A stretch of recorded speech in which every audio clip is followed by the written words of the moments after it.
Tea Biz Podcast delivers tea news that you need to know. A recap of the week's major headlines with commentary and cultural trends hosted by Dan Bolton. It is the voice of origin for tea professionals and enthusiasts worldwide. Tea nourishes and inspires. It is an ancient plant-based medicine that heals and energizes the body while soothes the mind. Transforming the leaf requires a fusion of artistry, craftsmanship, and commerce. The tea trade is fundamentally local, yet exerts a global influence, generating $260 billion in sales and employing millions to enhance the well-being of all. Hello, everyone. Here are this week's headlines. The U.S. tea trading partners face a single reciprocal tariff rate. Renewed airstrikes in Yemen elevate tea transit risk. And a study of 1,400 mother-child pairs found that drinking tea during pregnancy is linked to enhanced cognitive development in their children. Plus, David Veal on the future of the European Speciality Tea Association. Since it was established 6 years ago, the European Speciality Tea Association, ESTA, has implemented training programs leading to the certification of tea and coffee professionals, organized competitions to enhance the capabilities of tea baristas, and developed educational programs for consumers. The association has also organized tours to the tea lands and financed research and development to encourage innovation in tea.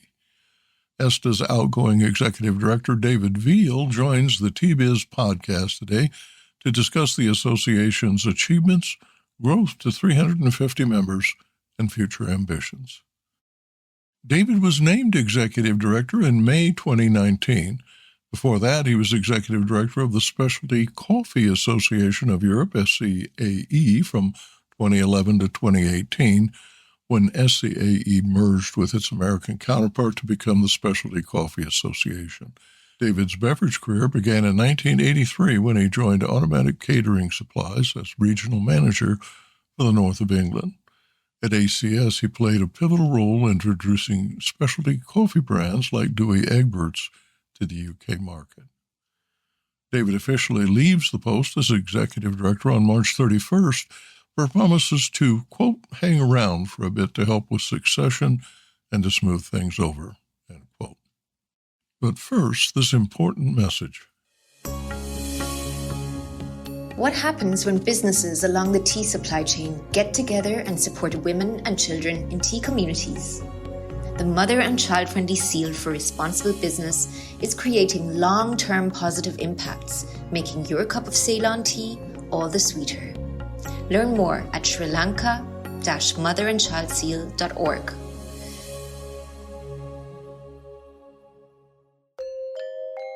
On April 2nd, the U.S. will send trading partners in the tea lands a proposed tariff rate, likely leading to negotiations to arrive at a single country-specific tariff for all imports. The rate will vary widely. For some countries, the new rate will be based on a low percentage reciprocal tariff. In other instances, value-added sales tax and fees may be included when calculating the total duty.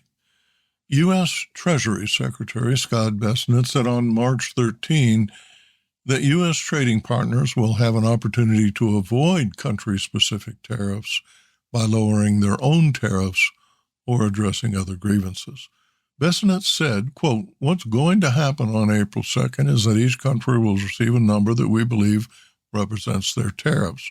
So for some countries, it could be quite low. For others, it could be quite high, end quote.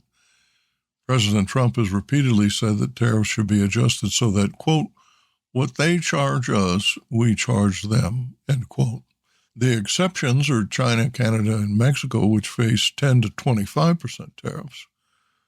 Reciprocal tariffs are bad news for India, which imposes 100% basic customs duty plus a 10% social welfare charge on all tea imports. India is the most highly tariffed major economy in the world. The U.S. and India are currently discussing eliminating peak tariffs of 100 to 150% on whiskey, for example.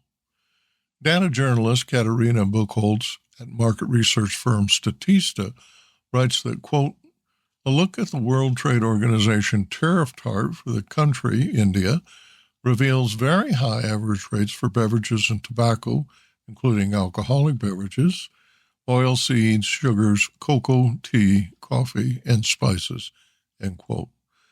Statista published a chart of protectionary tariffs applied to selected imports to India by most favored nations trading partners in 2023.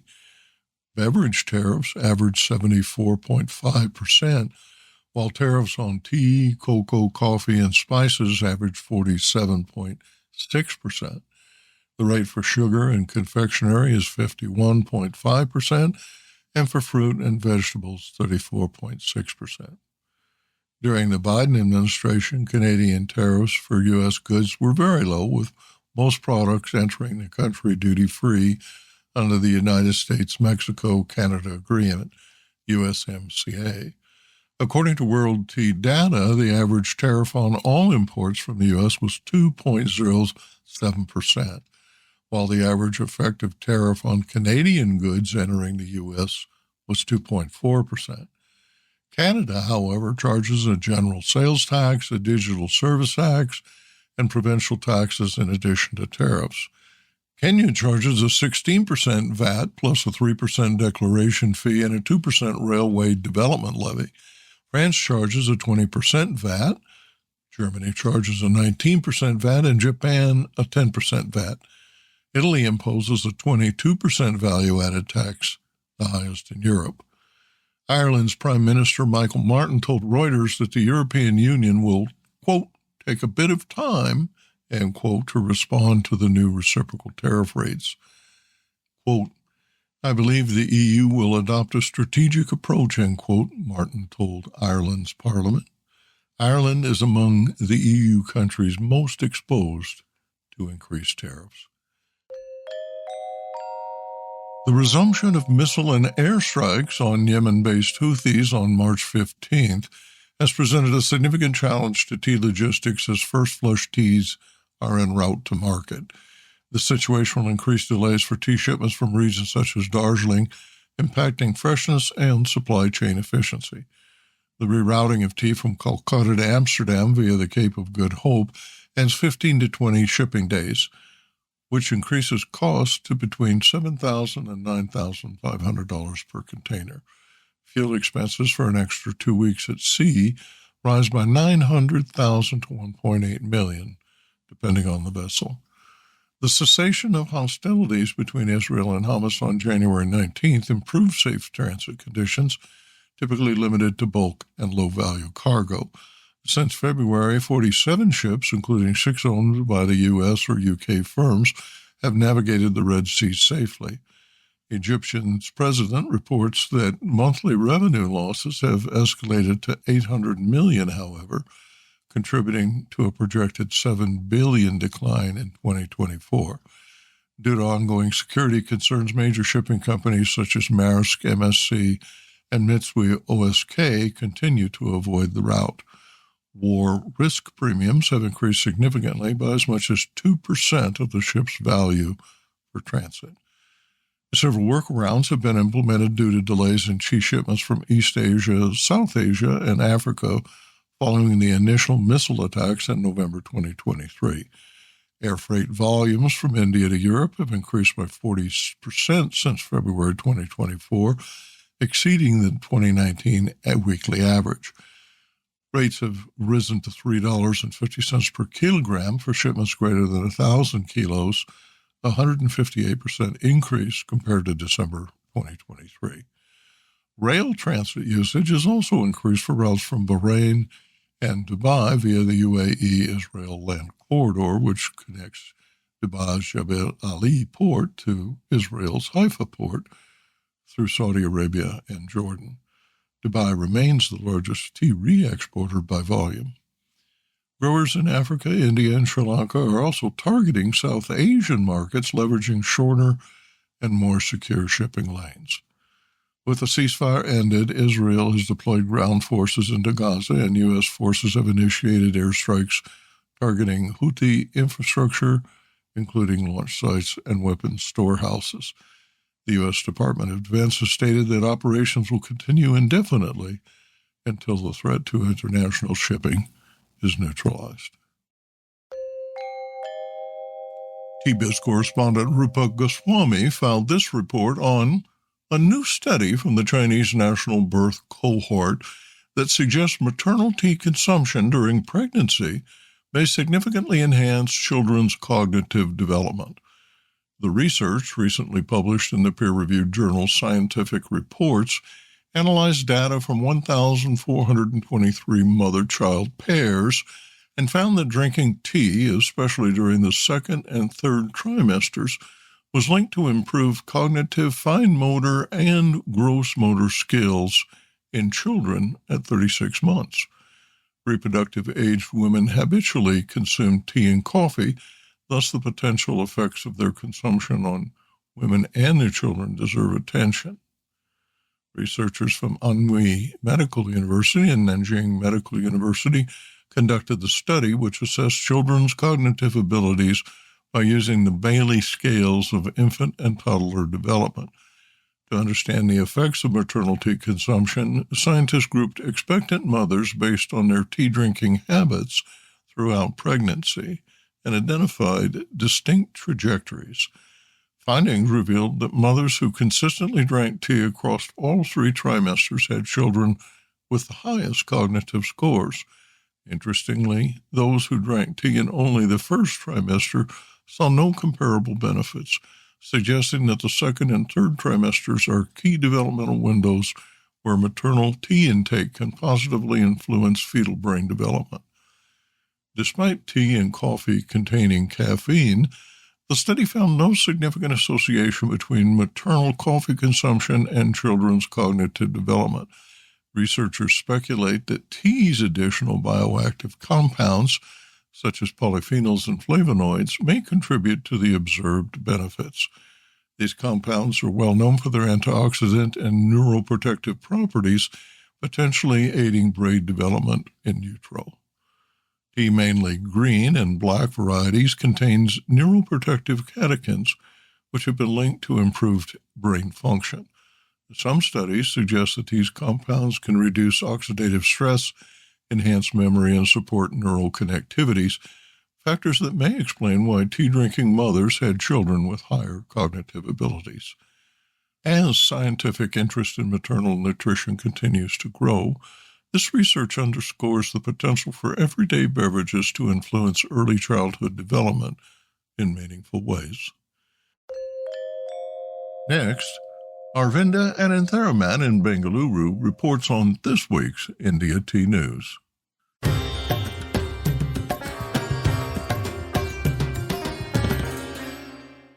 India Tea News for the week ending 21st March 2025. Alternative power source drives solar adoption in Assam.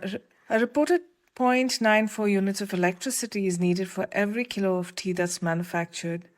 And while most factories in Assam use coal and natural gas, the high costs and carbon dioxide emissions from their use have been a concern. The Assam Tribune this week reported that 100 factories have switched to solar power.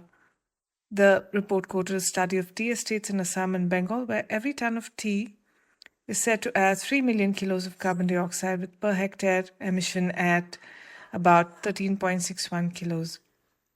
With both fuel and power being significant costs for a tea factory, solar source is very attractive.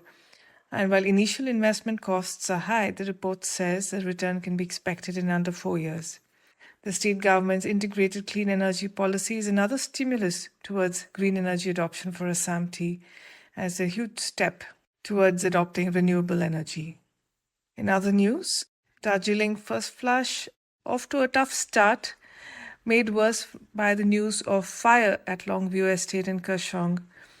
The fire razed 120 hectares and the cause of fire is yet to be determined. It took the fire department 5 hours to contain it because of strong winds.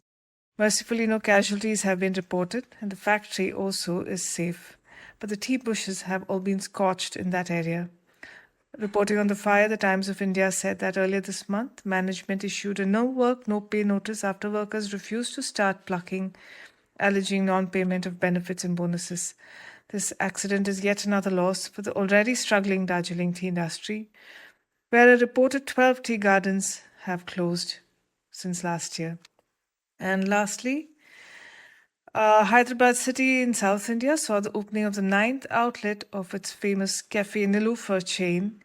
And this outlet in particular has made the news because of its sheer size, 40,000 square feet, which makes it the largest tea cafe in the country, able to accommodate 700 people.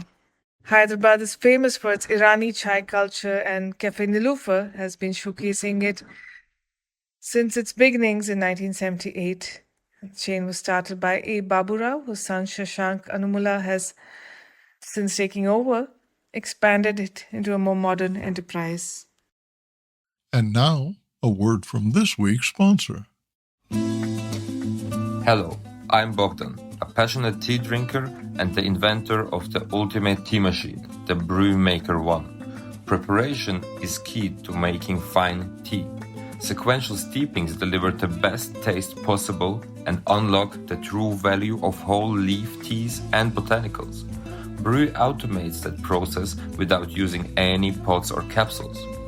This simple-to-operate, smartphone-controlled device stores steeping profiles to consistently make great tea at the push of a button. Brew also reduces time, waste, and energy. That's because I engineered the brew to remember control settings for temperature, brewing time, and quantity. Using my patented process lets you stack steep simply and conveniently.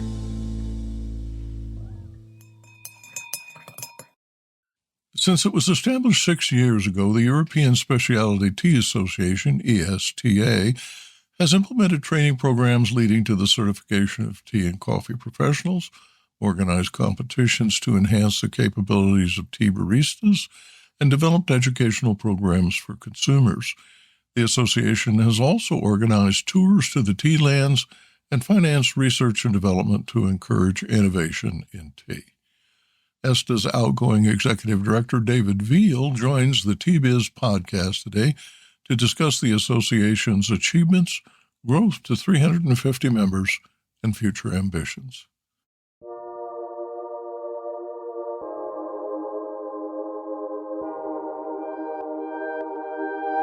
David was named executive director in May 2019. Before that, he was executive director of the Specialty Coffee Association of Europe, SCAE, from 2011 to 2018, when SCAE merged with its American counterpart to become the Specialty Coffee Association.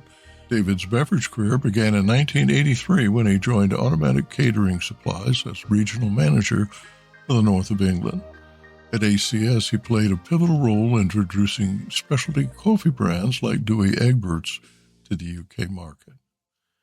David officially leaves the post as executive director on March 31st, but promises to, quote, hang around for a bit to help with succession and to smooth things over, end quote.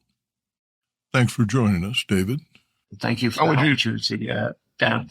So let's begin the conversation by simply asking, since its inception, what in your view is the association's most significant contribution to tea? Really good question. Part of our mission statement is to create excellence within the specialty tea community. And I believe that we've helped to build that tea community. Still a long way to go, but I think we've made a good start. So we have members in over 55 countries now, from all parts of the tea value chain, from grower through to consumer and all the parts in the middle. And we are bringing people together through education, through some of the webinars that we do, through the events that we do where we get people together, and also just through networking and just bringing people together who have a common view of the tea industry and where it could go and what the benefits are. That can sound a little bit sort of grey around the edges, really. It's not totally precise, because it's difficult to actually define. But yeah, just bringing people together and learning from each other, teaching each other, and just improving the whole, the whole outlook on tea and the quality of the product. And yeah, that probably sums it up. Your work has laid the groundwork for growth. As a founder, you are involved in key operations and initiating events. What projects have the potential to scale and grow? We set our education program up 5 years ago in what turned out to be a really changing landscape for training and education, starting with COVID and coming, with the world coming out of COVID. All organizations who are involved in training, the type that we do, training and education, have seen that landscape change. The Specialty Coffee Association, being one of the biggest organizations, have had to change their offering to, take note of what's happening. We've had to do the same. So we're finding that both companies and individuals are not so keen on traveling to do their training and education. Companies are not so keen on investing in time and money for their staff. So it's become a much more difficult market to be in. So we're in the process of trying to build on what we've done already, but also changing that to so that our education program going forward will be whilst we've been offering online and classroom education, it will be more focused online. It will be more focused on smaller bites of education and knowledge, more interaction, and looking at different areas, maybe, business development within the tea industry, connecting with some of the research and development that we're doing as an association also. That's still focusing as well on the important stuff like introduction to Camellia sinensis for people who are just joining the industry, and helping especially those people to get their foot on the career ladder. But, it's in a different way. And we're just, as part of our 3-year strategic plan, which we're just starting, we're just now starting to change our focus. How many folks have you certified? It's in its thousands, but not as many thousands as we had expected when we started. In terms of our research and development, we're quite active there, really. So we had a landmark white paper on the quality of water in tea, published in collaboration with Brita Filters. We produce a paper about every 2 months on average on various aspects of tea and health, authored by Dr. Shazia Ilgaz, one of our directors from Turkey. We are working with Queen's University in Belfast, in Northern Ireland, on their tea authenticity program. So being able to check whether a tea is what it says it is, or an organic tea is organic, or does it really have pesticides in it, and other issues around that. And there are other initiatives during the next 3 years that we're looking at as well and just starting to work on. So it's quite active. Tell me about the webinar series. Did attendance scale up or down? It's been fairly consistent in the number of people who are getting involved. Depends to a certain extent on the subject matter and also the presenter. One of the best attendances we had at all, going back now 3 or 4 years, was by a guy called Dan Bolton. I don't know if you know him. That was a particularly well attended webinar. But we have made a major change this year. So far, all of our webinars have been free to all, and some of them still will be. But we're also now changing our tack, and some of those webinars that we're doing we will be charging for. So we'll get industry experts who we believe can make a big difference to the businesses and the lives of those people who are attending. But we'll be charging for those, although with free entry to ESTA members to encourage people to join us. So we're spreading out there. Some of those subjects will be R&D centered, others will be business centered, and also purely tea centered as well. We'll be doing a range of webinars also directed at producers to help us bridge that gap and to help us support the producers in their quest for better quality tea. and better prices for their good quality tea. So that's a very important part of what we're doing in the future. The association supports European consumers and companies, but I also see strong digital and social media outreach. Programs have introduced tea ventures in Africa, Nepal, India, and Sri Lanka. Do you foresee greater emphasis on projecting the association's mission online? Obviously, our membership is centered in Europe, but we have a number of members in North America, mainly US, but also Canada as well, as well as members from producing countries. We've got a lot of members in Sri Lanka now, as an example. So digital is important. We have Bernadine Tay, who most people know is responsible for a lot of our digital work. We're also using fellow country person of yours, Mackenzie Bailey. She's a digital marketing expert in the tea industry. She's doing some work for us as well. When you look to the future for associations, what is the most compelling reason for an organization's existence? And what are the keys to thriving and succeeding? People tend to join associations for three reasons, or for a mix of those three reasons. One of them is to give something back to the industry from which they earn their living. A second one is to raise the profile within that industry. And a third one is to, help the business. It's all of those three are very relevant. And all of those things are done through networking. And you can have a list as long as your arm of different practical benefits to being part of an association. But undoubtedly that networking element is the most important one. And you can never actually prescribe that. You can't dictate or guess what specific benefits a member will get from the networking part of being an association, because it's different for everybody. But what you do know is that the people who join an association and are active within that association will undoubtedly get benefits from it through the various networking opportunities that they get. If I think about ESTA now, and others as well, the beginning of the growth curve within the sector, the community, it's absolutely a thriving association is essential to help build that network and that community, as I talked about earlier on. And that's what we're finding at ESTA.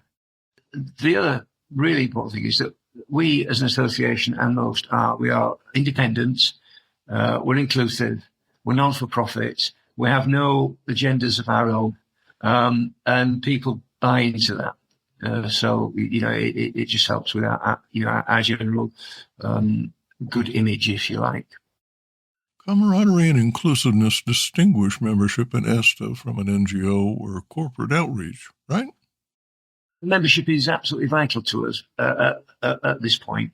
There is debate, however, generally speaking, within the world of associations about, especially as the community becomes more mature, as to whether membership of an association, or from an association's point of view, membership is the most important thing. So you take Specialty Coffee Association as an example now, but been in existence for 30 years, the two heritage associations before they joined. The community is mature, the market is mature, and I think everybody agrees that the SCA now, more of their activity is in such things as the events that they do more and more of, other monetary activities which allow them to function. And maybe for them and for the members themselves, the actual membership isn't so important as being involved in the activities that the association are doing. So that's, and once again, I think, the changes that we all had to make during COVID have sort of accelerated that viewpoint. I can confidently speak for the industry by praising the spade work that you have done in creating the association. I'm sure all of us are also curious about what's next for you. Well, in terms of what's next for me, I have now been in the coffee industry for 42 years and the tea industry latterly for 6 years. I'm still active, still I'm blessed for being involved with both of those industries and get a lot out of it. So I'm already doing some small project work in tea and a little bit in coffee as well. And that's what I plan to do for the rest of the time that I'll be working. So anybody who's interested in having a little bit of experience helping them in any project work that they're involved in either tea or coffee, I'm happy to talk.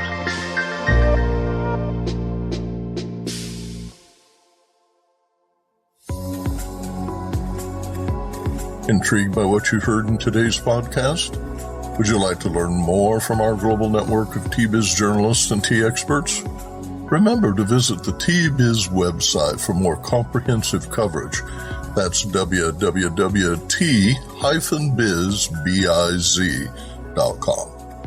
Thanks for listening. Farewell till next week.